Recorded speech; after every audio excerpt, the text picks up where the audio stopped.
The book of Genesis. It's the first book of the Bible, and its storyline divides into two main parts.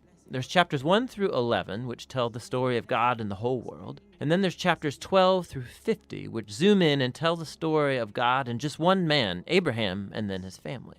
And these two parts are connected by a hinge story at the beginning of chapter 12. And this design, it gives us a clue to how to understand the message of the book as a whole and how it introduces the story of the whole Bible. So the book begins with God taking the disorder and the darkness described in the second sentence of the Bible, and God brings out of it order and beauty and goodness. He makes a world where life can flourish. And God makes these creatures called humans, or Adam in Hebrew. He makes them in his image, which has to do with their role and purpose in God's world. So the humans are made to be reflections of God's character out into the world, and they're appointed as God's representatives to rule his world on his behalf, which in context means to harness all of its potential, to care for it, and make it a place where even more life can flourish. God blesses the humans. It's a key word in this book. And he gives them a garden. It's like a place from which they begin starting to build this new world. Now, the key is that the humans have a choice about how they're going to go about building this world. And that's represented by the tree of the knowledge of good and evil. Up till now, God has provided and defined what is good and what is not good. But now God is giving the humans the dignity and the freedom of a choice. Are they going to trust God's definition of good and evil, or are they going to seize autonomy and define good and evil for themselves? And the stakes are really high. To rebel against God is to embrace death, because you're turning away from the giver of life himself. This is represented by the tree of life. And so in chapter 3, a mysterious figure, a snake, enters into the story. The snake's given no introduction other than it's a creature that God made. And it becomes clear that it's a creature in rebellion against God, and it wants to lead the humans into rebellion and their death. The snake tells a different story about the tree and the choice. It says that seizing the knowledge of good and evil are not going to bring death, that it's actually the way to life and becoming like God themselves. Now, the irony of this is tragic, because we know the humans, they're already like God. They were made to reflect God's image. But instead of trusting God, the humans seize autonomy, they take the knowledge of good and evil for themselves, and in an instant, the whole story spirals out of control. The first casualty is human relationships. The man and the woman, they suddenly realize how vulnerable they are. Now, they can't even trust each other. And so they make clothes and they hide their bodies from one another. The second casualty is that intimacy between God and the humans is lost. So they go and run and hide from God, and then when God finds them, they start this game of blame shifting about who rebelled first. Now, right here, the story stops, and there's a series of short poems where God declares to the snake and then to the humans the tragic consequences of their actions. God first tells the snake that despite its apparent victory, it is destined for defeat, to eat dust. God promises that one day a seed, or a descendant, will come from the woman who's going to deliver a lethal strike to the snake's head. Which sounds like great news, but this victory is going to come with a cost, because the snake, too, will deliver a lethal strike to the descendant's heel as it's being crushed. It's a very mysterious promise of this wounded victor. But in the flow of the story so far, you see this is an act of God's grace. The humans, they've just rebelled, and what does God do? He promises to rescue them. But this doesn't erase the consequences of the humans' decision. So God informs them that now every aspect of their life together, at home and out in the field, it's going to be fraught with grief and pain because of the rebellion, all leading to their death. From here, the story then spirals downward. Chapters 3 through 11, they trace the widening ripple effect of the rebellion and of human relationships fracturing at every level. So there's a story about two brothers, Cain and Abel. Cain's so jealous of his brother that he wants to murder him. And God warns him not to give in to the temptation, but he does anyway. He murders him in the field. So Cain then goes on to build a city where violence and oppression reign. And this is all epitomized in the story of Lamech. He's the first man in the Bible to have more than one wife. He's accumulating them like property. And then he goes on to sing a short song about how he's more violent and vengeful than Cain ever was. After this, we get an odd story about the sons of God, which could refer to evil angelic beings, or it could refer to ancient kings who claimed that they descended from the gods. And like Lamech, they acquire as many wives as they wanted, and they produce the Nephilim, these great warriors of old. Whichever view is right, the point is that humans are building kingdoms that fill God's world with violence and even more corruption. In response, we're told that God is broken with grief. Humanity is ruining his good world, and they're ruining each other. And so out of a passion to protect the goodness of his world, he washes it clean of humanity's evil with a great flood. But he protects one blameless human, Noah, and his family, and he commissions him as a new Adam. He repeats the divine blessing and commissions him to go out into the world. And so our hopes are really high, but then Noah fails too, and also in a garden. He goes and he plants a vineyard, and he gets drunk out of his mind. And then one of his sons, Ham, does something shameful to his father in the tent. And so here we have our new Adam, naked and ashamed, just like the first. And the downward spiral begins again. It all leads to the foundation of the city of Babylon. The people of ancient Mesopotamia, they come together around this new technology they have, the brick. And they can make cities and towers bigger and faster than anybody's ever done before. And they want to build a new kind of tower that will reach up to the gods, and they will make a great name for themselves. It's an image of human rebellion and arrogance. It's the garden rebellion now writ large. And so God humbles their pride and scatters them. Now this is a diverse group of stories, but you can see they're all exploring the same basic point. God keeps giving humans the chance to do the right thing with his world, and humans keep ruining it. And these stories are making a claim that we live in a good world that we have turned bad, that we've all chosen to define good and evil for ourselves, and so we all contribute to this world of broken relationships, leading to conflict and violence and ultimately death. But there's hope. God promised that one day a descendant would come, the wounded victor who will defeat evil at its source. And so despite humanity's evil, God is determined to bless and rescue his world. And so the big question, of course, is what is God going to do? And the next story, The Hinge, offers the answer. But for now, that's what Genesis 1 through 11 is all about.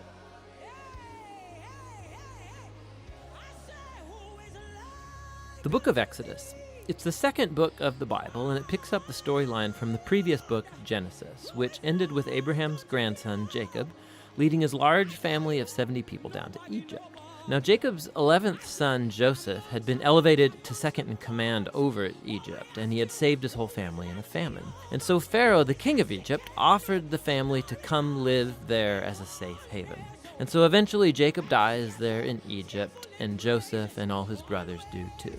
About 400 years pass, and the story of the Exodus begins. Now that name refers to the event that takes place in the first half of the book, Israel's exodus from Egypt. But the book has a second half that takes place at the foot of Mount Sinai. In this video, we'll just focus on the first half, where centuries have passed, and the Israelites were fruitful and multiplied, and they filled the land. Now, this line is a deliberate echo back to the blessing that God gave all humanity back in the Garden of Eden. And it reminds us of the big biblical story so far. Humanity forfeited God's blessing through sin and rebellion, and so God chose Abraham's family as the vehicle through which he would restore his blessing to all the world. But the new Pharaoh does not view Israel as a blessing. He actually thinks this growing Israelite immigrant group is a threat to his power. And so just as in Genesis, humanity rebels against God's blessing, so here, Pharaoh attempts to destroy the source of God's blessing, the Israelites. He brutally enslaves them in forced labor, and then he orders that all the Israelite boys be drowned in the Nile River.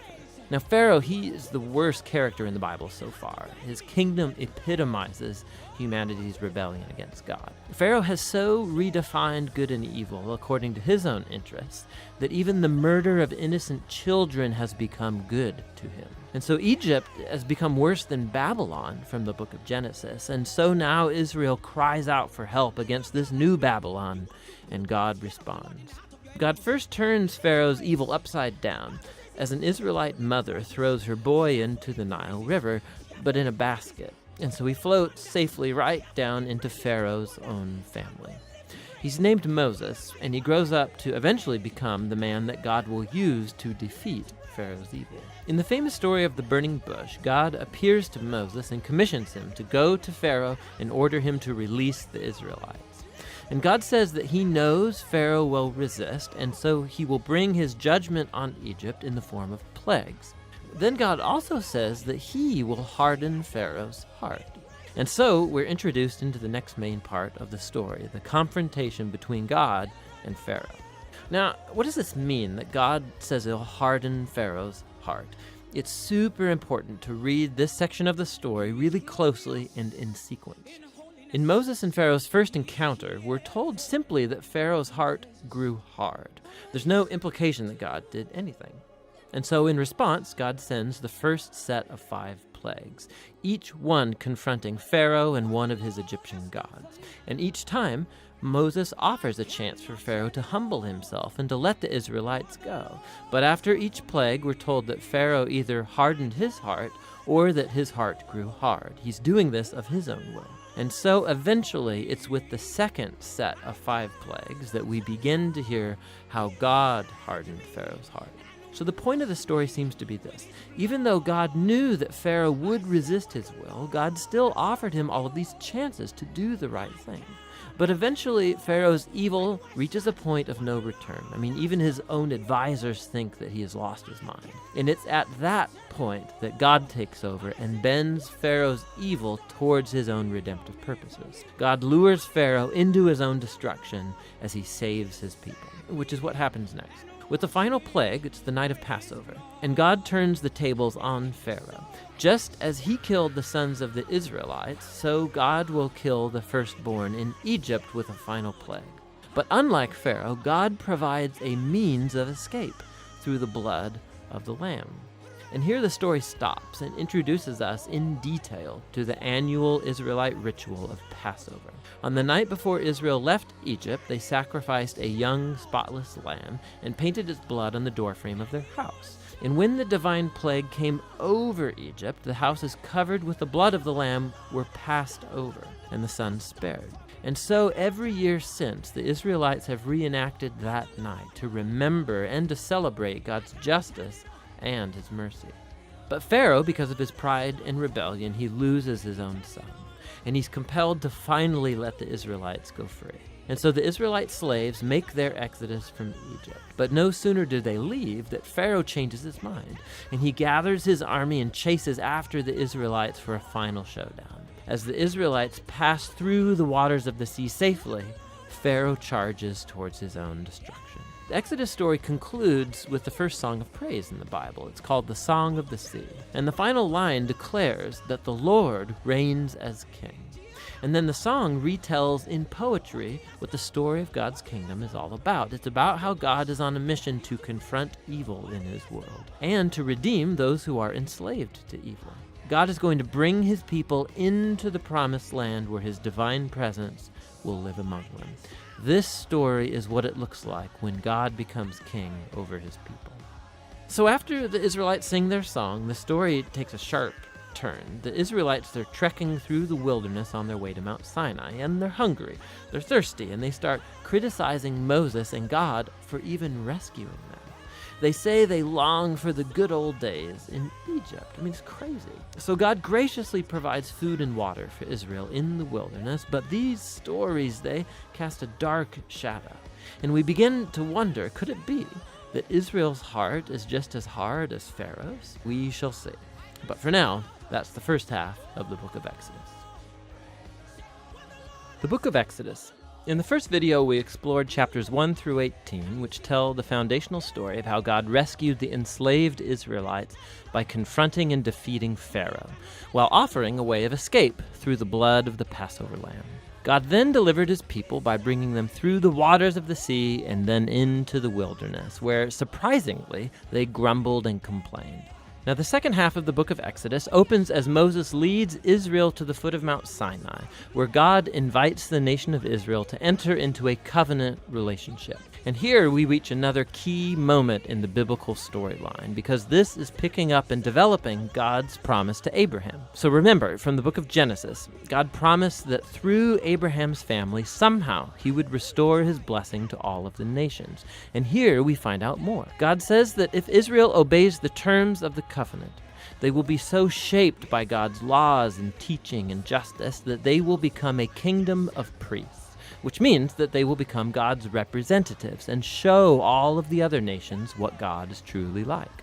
Now the people of Israel eagerly accept the offer, and so God's presence appears right on the top of Mount Sinai in the form of cloud and lightning and thunder. And Moses goes up as their representative, and God opens with the basic terms of the covenant, the famous 10 Commandments. These are like the basic terms of the agreement, how the Israelites and God are going to relate to each other. And then after this come another collection of commands which fill out the first 10 in more detail. There are laws about Israel's worship, about social justice, how they are to live together, all shaping Israel into a nation of justice and generosity that's different from the other nations. So Moses writes down all of these laws, and he brings them down to the people who, again, eagerly agree to enter into this covenant with God. And once they do so, God takes the relationship forward another step. He tells Moses that he wants his holy and divine and good presence to come and dwell right in the midst of Israel, which develops another aspect of God's covenant promises. So remember, after humanity's rebellion in the garden, it was access to God's presence that was lost. But now it's through the family of Abraham that God's presence is becoming once again accessible through this covenant relationship, and first with Israel, and then somehow one day to all nations. So what follows are 7 chapters of detailed architectural blueprints about this sacred tent called the tabernacle.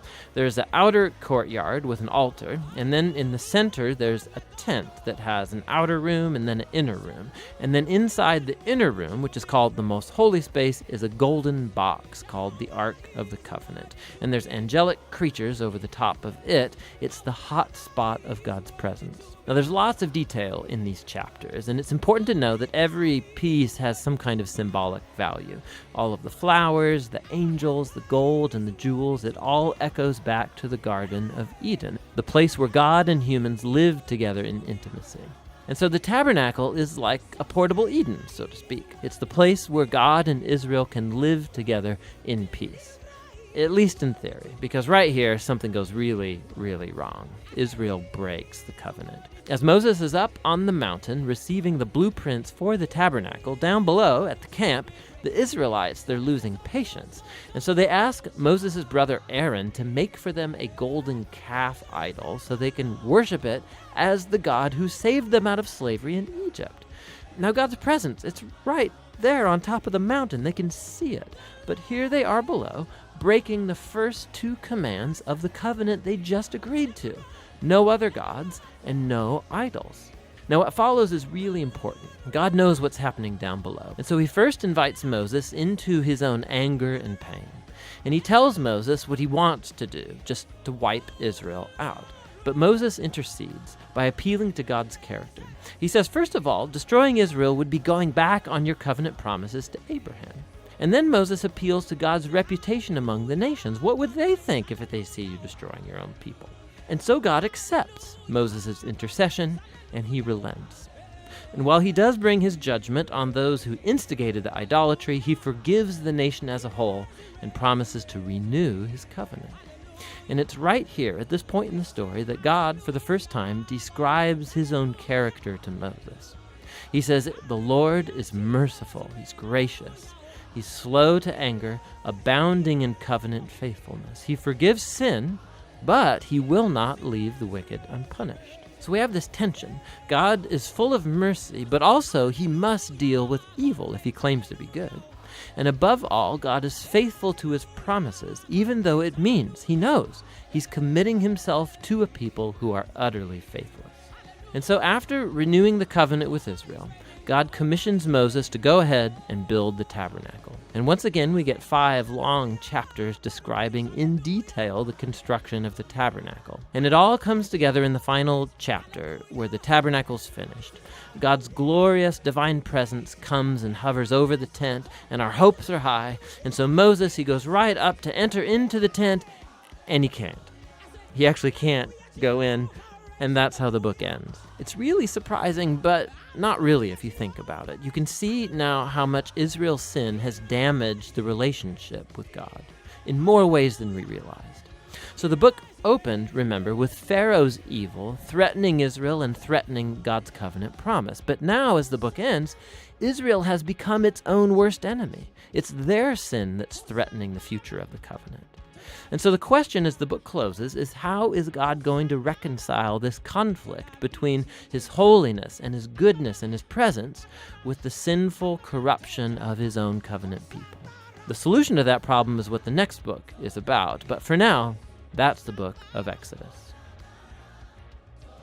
The book of Leviticus. It's the 3rd book of the Bible, and it's set right after the exodus of the Israelites from their slavery, when God brought them to the foot of Mount Sinai and invited Israel into a covenant relationship. Now, they had quickly rebelled and broke that covenant, and God had wanted for his glorious presence to come and live right in the midst of Israel in the form of this tabernacle. But Israel's sin has damaged the relationship. So, at the end of the previous book, Exodus, Moses, as Israel's representative, could not even enter God's presence in the tent. The book of Leviticus opens by reminding us of this fundamental problem. It says, "The Lord called to Moses from the tent." So the question is, how can Israel, in their sin and selfishness, be reconciled to this holy God? That's what this book is all about, how God is graciously providing a way for sinful, corrupt people to live in his holy presence. Now, let's pause for a second and explore this really important idea that God is holy. It's fundamental to understanding this book. The word holy means simply to be set apart or unique. And in the Bible, God is set apart from all other things because of his unique role as the creator of all, as the author of life itself. And so if God is holy, then the space around God is also holy. It's full of his goodness and his life and purity and justice. So, if Israel, who is unjust and sinful, wants to live in God's holy presence, they too need to become holy. Their sin has to be dealt with. Thus, the book of Leviticus. Now, the book has a really amazing symmetrical design. It explores the 3 main ways that God helps Israel to live in his presence. The outer sections are descriptions of the rituals Israel was to practice in God's holy presence. The next inner sections focus on the role of Israel's priests as mediators between God and Israel. And inside of that are 2 matching sections that focus on Israel's purity. And then right here at the center of the book, there's a key ritual, the Day of Atonement, that brings the whole book together. The book concludes with a short section where Moses calls on Israel to be faithful to this covenant. Let's dive into the book. The first section explores the 5 main types of ritual sacrifices that Israel was to perform. 2 of these were ways that an Israelite could say thank you to God by offering back to God these symbolic tokens of what God has first given them. 3 other sacrifices were different ways of saying sorry to God. So here an Israelite would offer up the lifeblood of an animal while confessing that their sin has created more evil and death in God's good world. But instead of destroying this person, God, of course, wants to forgive them. And so this animal symbolically dies in their place and atones, which means it covers for their sin. And so through these rituals, the Israelites were constantly being reminded of God's grace, but also of his justice and of the seriousness of their evil and its consequences. The second set of rituals lays out the 7 annual feasts of Israel. And each of these retold a different part of the story about how God redeemed them from slavery in Egypt and brought them through the wilderness on their way to the Promised Land. And by celebrating these feasts regularly, Israel would remember who they were and who God was to them. Now, the sections about Israel's priests, you have Aaron and his sons first ordained to enter into God's presence on behalf of Israel. And then in this matching section, we find the qualifications for being a priest. The priests were called to the highest level of moral integrity and ritual holiness because they represented the people before God, but then also represented God to the people. Now, we find out why the priest's holiness matters so much back here in this first section. Right after the family of Aaron was ordained, 2 of his sons waltz right into God's presence and flagrantly violate the rules. And so they are consumed by God's holiness on the spot.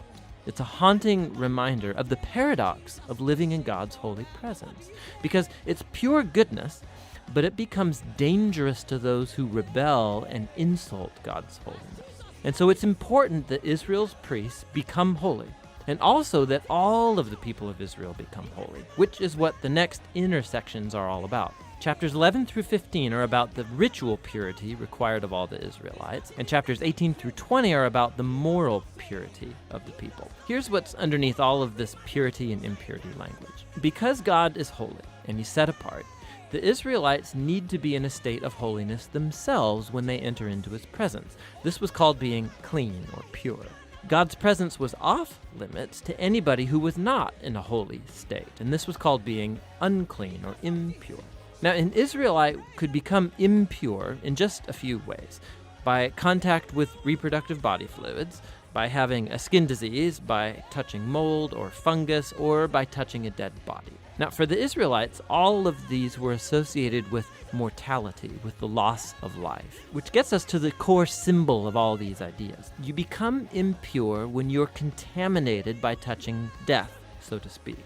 And death is the opposite of God's holiness, because God's essence is life. Now, this is really key. Simply being impure was not sinful or wrong. Touching these kinds of things was a normal part of everyday life. And impurity was a temporary state. It just lasted a week or two, and then it's over.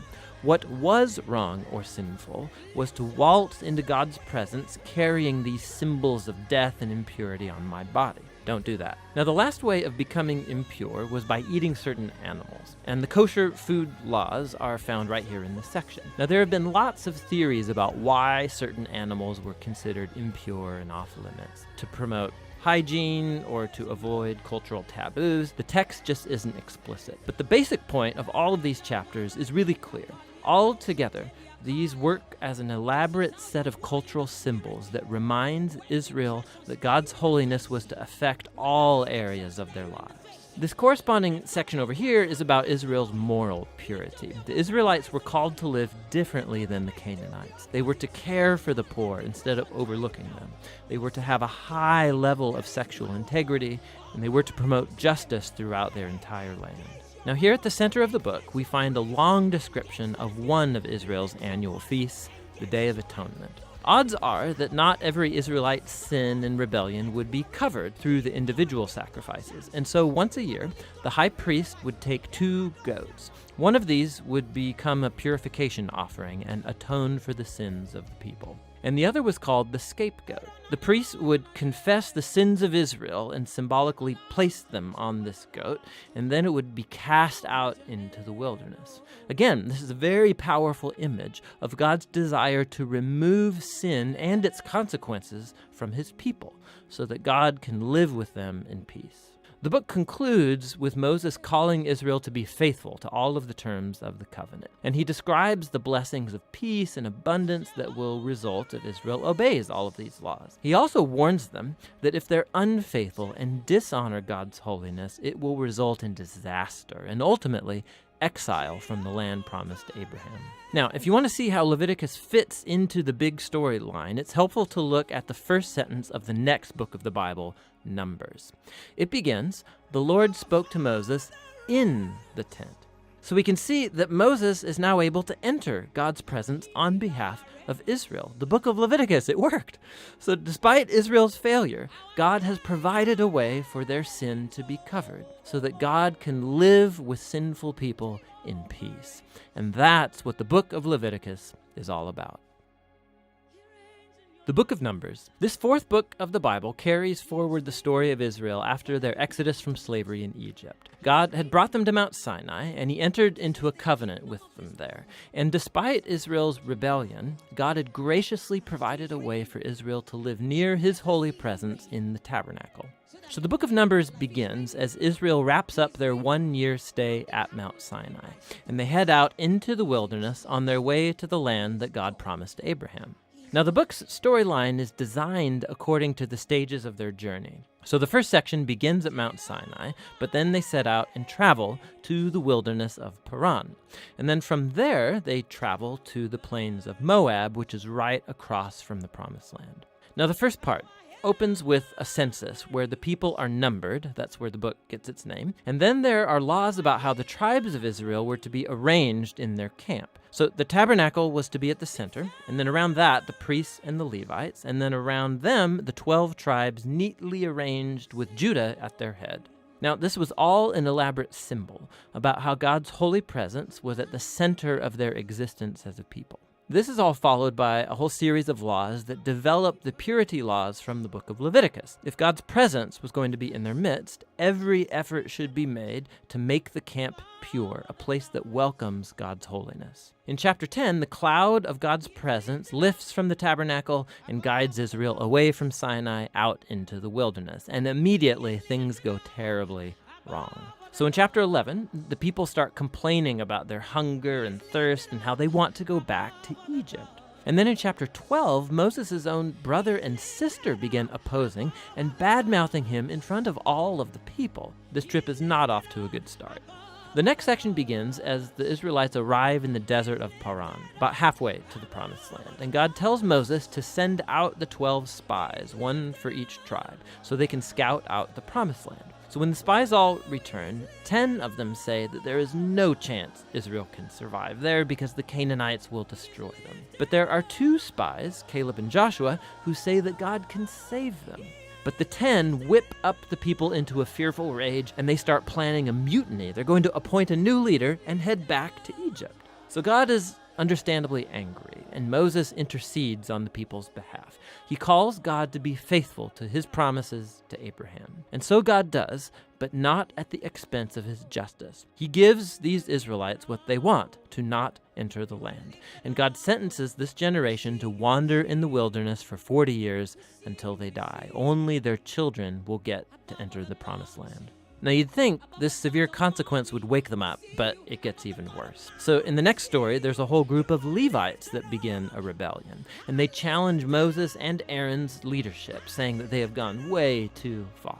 So God deals severely with these Levites, and he renews his commitment to Moses and Aaron as Israel's leaders. Now, as they leave the region of Paran and hit the road, it goes downhill yet again. The Israelites start complaining again about their thirst, and they ask why Moses even brought them out of Egypt in the first place. So God tells Moses to speak to a rock to bring out water for all of the people. But Moses doesn't really do this. He oversteps his bounds. He hits the rock twice and then says, "You rebels, do we have to bring water out of this rock?" So Moses dishonors God by putting himself in God's place as the one who brings out the water. And so Moses brings down on himself the same fate as the wilderness generation. He too will die in the desert and never get to enter the Promised Land.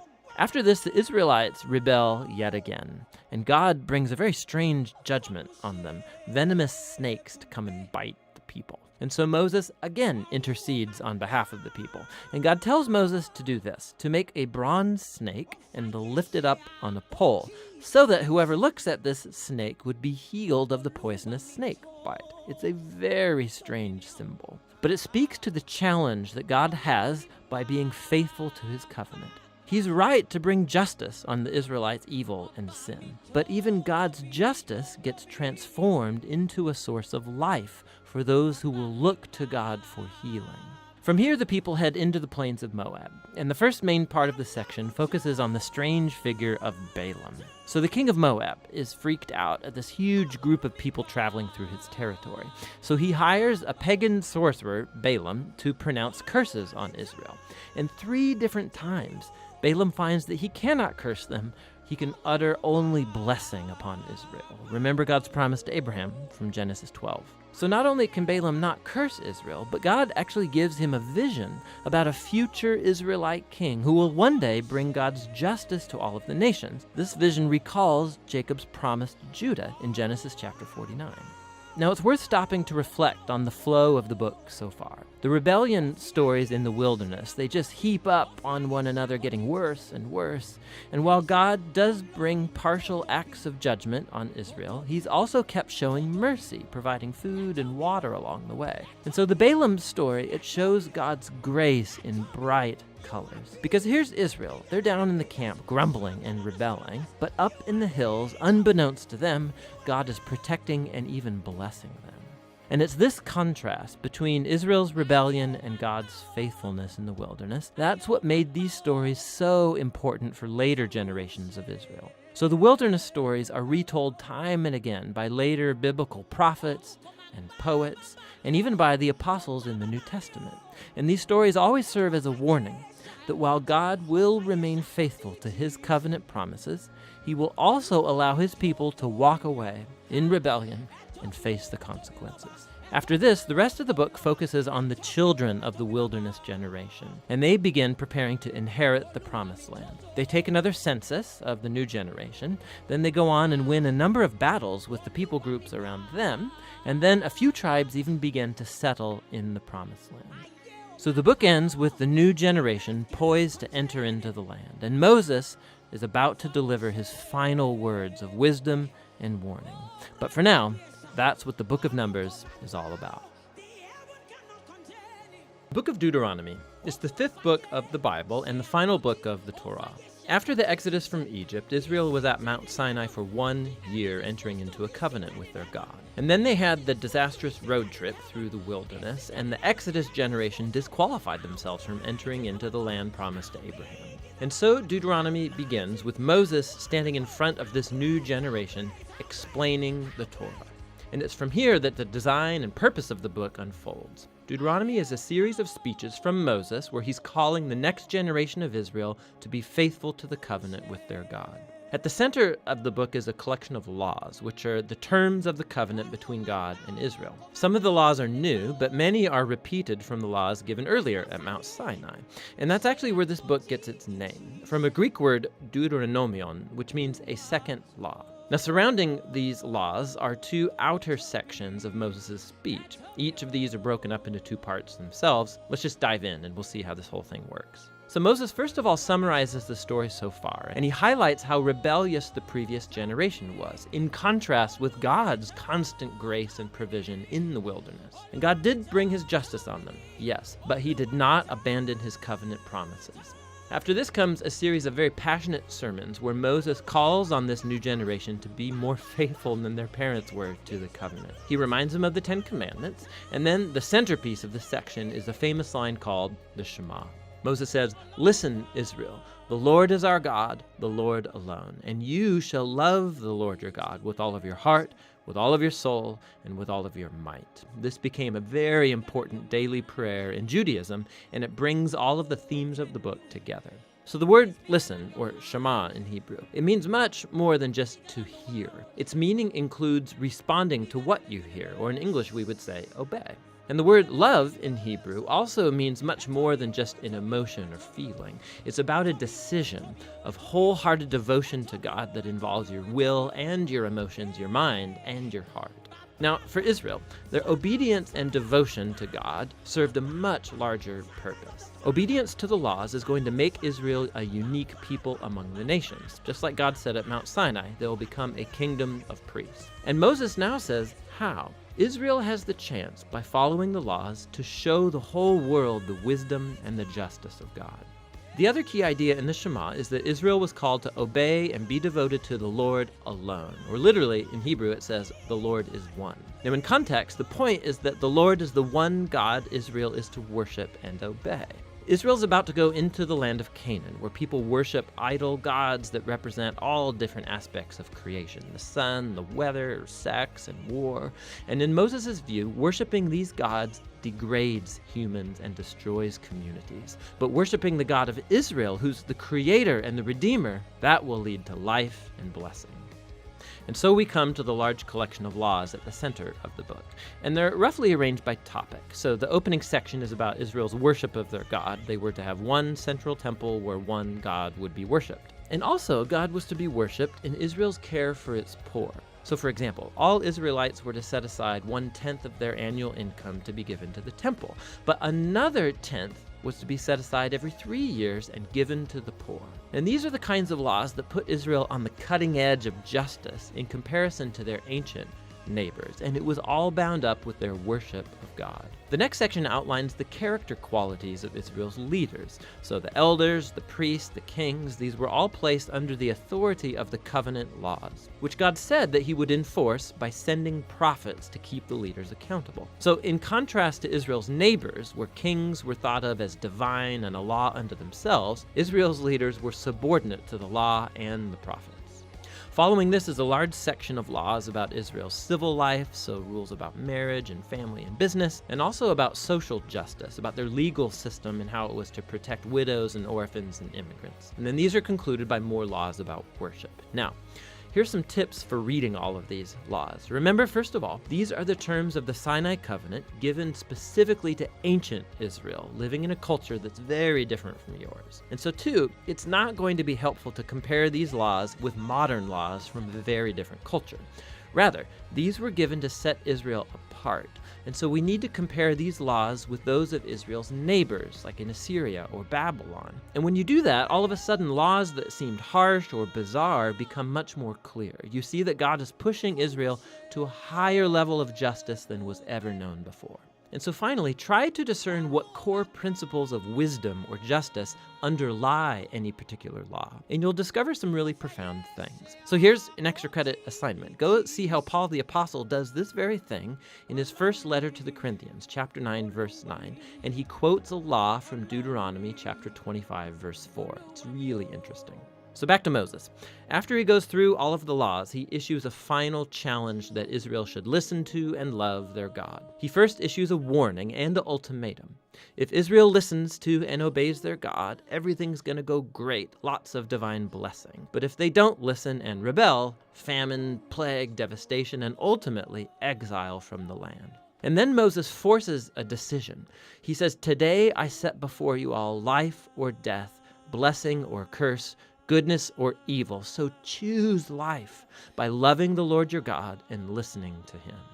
But then Moses says this. He says, "I know that after I die, you're going to rebel and turn away from God and end up in exile." Which is kind of a downer, but then again, he's been with these people for decades, and it becomes clear that his hopes are not very high. But all is not lost, Moses says. One day, when Israel is sitting in exile, at any point, Moses says they can turn back to their God, who will, in his words, circumcise your hearts so that you may love him with all your heart and soul and live. Now, this is a vivid metaphor that's saying something is fundamentally wrong with Israel's heart. It's stubborn and hard. And it's the same thing wrong with the heart of all of humanity. This is going all the way back to the rebellion in the garden. Humans seized autonomy from God. They wanted to define good and evil for themselves, and they ruined God's good world as a result. But one day, Moses says, God is going to do something to transform the hearts of his people so that they can truly listen to and love God from the heart and be led back to true life. And this is the promise that gets picked up by the later biblical prophets, Jeremiah and Ezekiel, the hope for a new heart. So Moses ends his speech with a poem of warning and then of blessing, and then he walks up onto a mountain and he dies.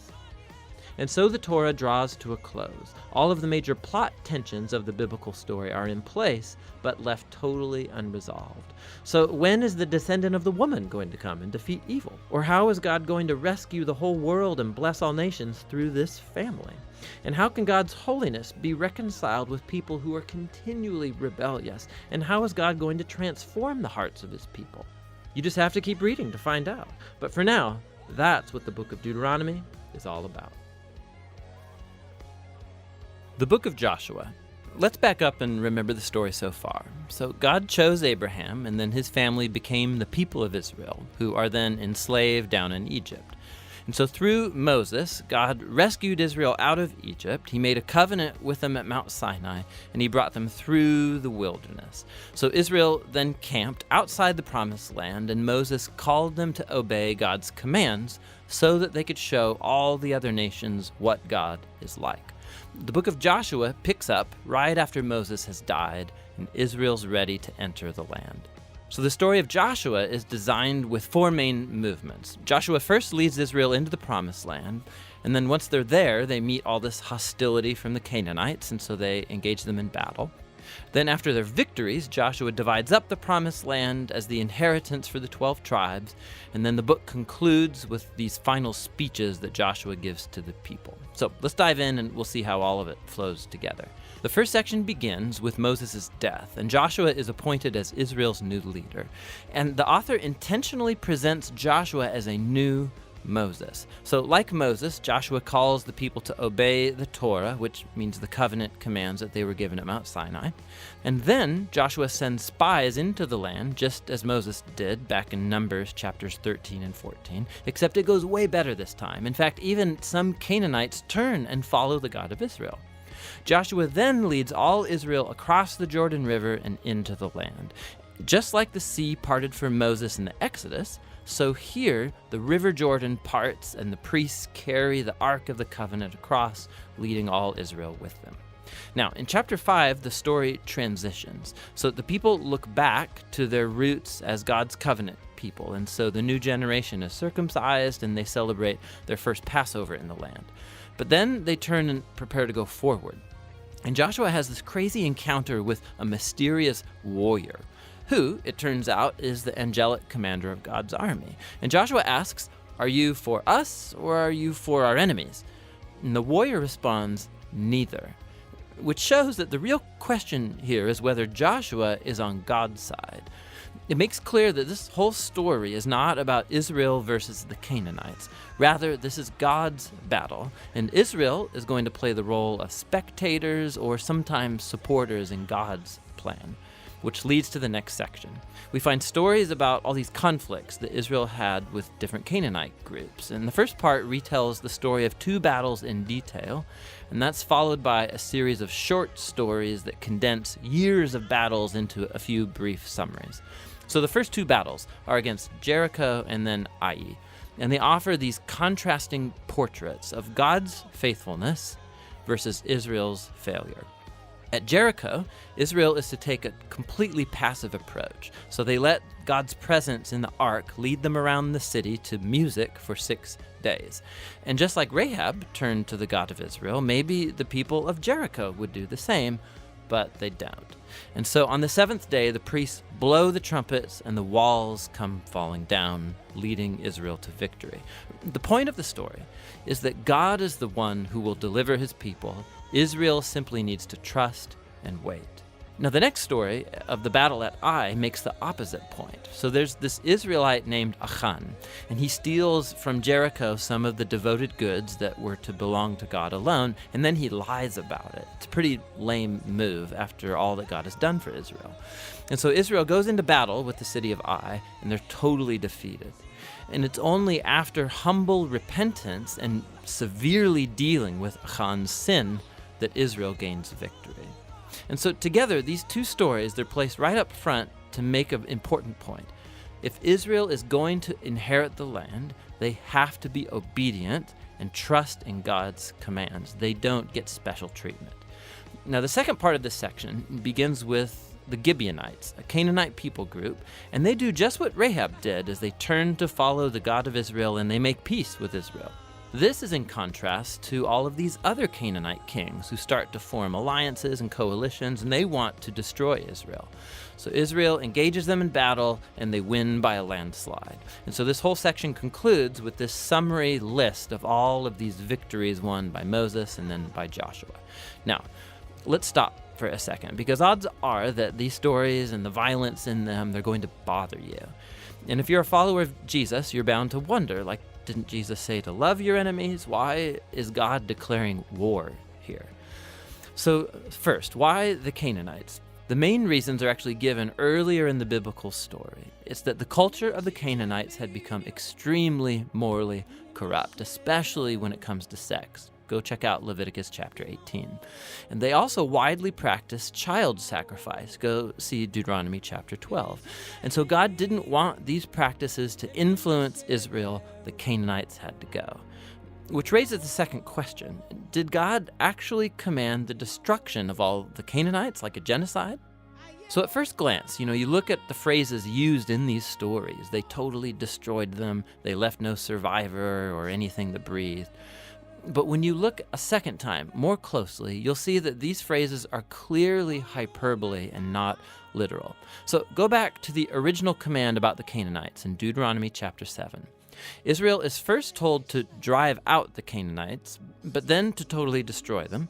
And then that's followed by commands to not intermarry with them or enter into business deals with them. So you can't marry someone that you've destroyed. I think you get the point. The same idea applies to the stories in Joshua. Look closely. So for example, we're told in Joshua chapter 10 that Israel left no survivors in the cities of Hebron or Debir. But then later in chapter 15, we see these towns and they're still populated by Canaanites. And so what we're seeing is that Joshua fits in with other ancient battle accounts by using non-literal hyperbolic language as part of the narrative style. And so the word genocide doesn't actually fit what we see here, especially in light of the stories about the Canaanites who did turn to the God of Israel, like Rahab or the Gibeonites. God was open to those who would turn to him. The last thing to think about is that these stories mark a unique moment in Israel's history. These battles were limited to the handful of people groups living in the land of Canaan. With all other nations, Israel was commanded by God to pursue peace. Go read Deuteronomy chapter 20. So the purpose of these battle stories was never to tell you, the reader, to go commit violence in God's name. Rather, they show God bringing his justice on human evil at a unique moment in history and how he delivered Israel from being annihilated by the Canaanites. Now, let's go back to the book's design. After years of battles, we see an aging Joshua, and he starts dividing up the land for the 12 tribes of Israel. And most of this section is like lists of boundary lines. And let's be honest, it's kind of boring. It's like reading a map that has no pictures. But for the Israelites, these lists were super important. This was the fulfillment of God's ancient promises to Abraham that his descendants would inherit the promised land. And so now it was all coming to pass right down to the detail, which leads to the final section. Joshua gives two speeches to the people that are very similar to the final speeches of Moses in Deuteronomy. Joshua reminds them of God's generosity, how he brought them into the land and rescued them from the Canaanites. And so he calls them to turn away from the Canaanite gods and be faithful to the covenant they made. If they do, it will lead to life and blessing in the land. But if they're unfaithful, Israel will call down on itself the same divine judgment that the Canaanites experienced. They'll be kicked off the land into exile. And so Joshua leaves Israel with a choice. What is Israel going to do? That's the big question that looms as the story ends, and that's the book of Joshua.